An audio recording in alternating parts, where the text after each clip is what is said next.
வணக்கம். சற்று முன் கிடைக்கப்பெற்ற ஒரு மிக மிக முக்கியமான செய்தி ஒன்று வெளியாகி உள்ளது.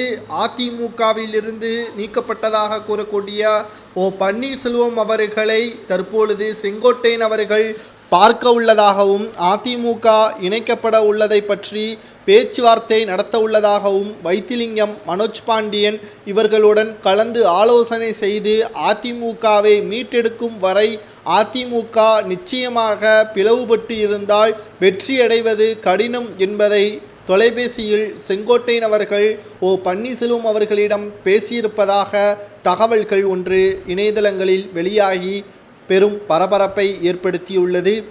அதிமுகவை பொறுத்தளவிற்கு மறைந்த முதல்வர் ஜெயலலிதா அவர்களுக்கு பிறகு ஒரு சரியான தலைமை, சிறப்பான வழிகாட்டுதல் இல்லாமல் அதிமுகவின் தொண்டர்கள் குழப்பத்தில் இருந்து வருகிறார்கள்.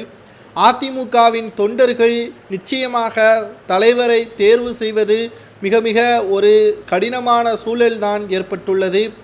மூத்த நிர்வாகிகள் 4 நபர்கள் கை காட்டக்கூடியவர்களை பொதுக்குழுவில் தேர்வு செய்து பொதுச் செயலாளர் அறிவிப்பது எந்த விதத்தில் நியாயம் என்பதுதான் தற்பொழுது இங்கு மிக மோசமான ஒரு நடவடிக்கையாக பார்க்கப்படுகிறது. வழக்கு நீதிமன்றத்தில் நடந்து கொண்டிருக்கக்கூடிய சூழலிலும் பன்னீர்செல்வம் அவர்கள் அதிமுகவிற்குள் வரவே கூடாது, அவர்கள் ஒருபோதும் கட்சியில் இணைக்கப்பட மாட்டார்கள் என்று எடப்பாடி எப்படி கூறலாம்?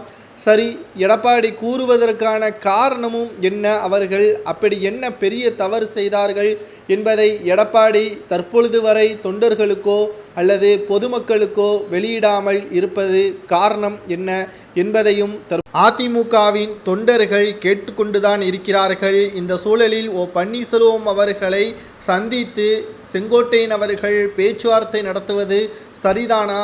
அதிமுக மீட்டெடுக்கக்கூடிய வகையில் பன்னீர்செல்வம் அவர்களையும் வைத்திலிங்கம் அவர்களையும் அதிமுகவில் இணைப்பதற்கான ஏற்பாடுகளை செங்கோட்டையன் அவர்கள் செய்தால் மட்டும்தான் வெற்றியடைவதற்கான வழி ஏற்படும். இல்லை என்றால் அதிமுக தோற்கடிக்கப்படுவது நிச்சயம், எதிர்க்கட்சி அந்தஸ்தை கூட இழக்க நேரிடும் என்ற தகவலும் வெளியாகி இருப்பதை பற்றி உங்களது கருத்துக்களை மறக்காம கமெண்ட் வாயிலாக கூறுங்கள். இதுபோன்ற அதிமுகவில் நிகழக்கூடிய அரசியல் செய்திகளை உடனுக்குடன் தெரிந்து கொள்ள மறக்காம ஒரு சப்ஸ்கிரைப் மட்டும் பண்ணி பக்கத்தில் உள்ள பெல் பட்டனை கிளிக் பண்ணிருங்க. நன்றி, வணக்கம்.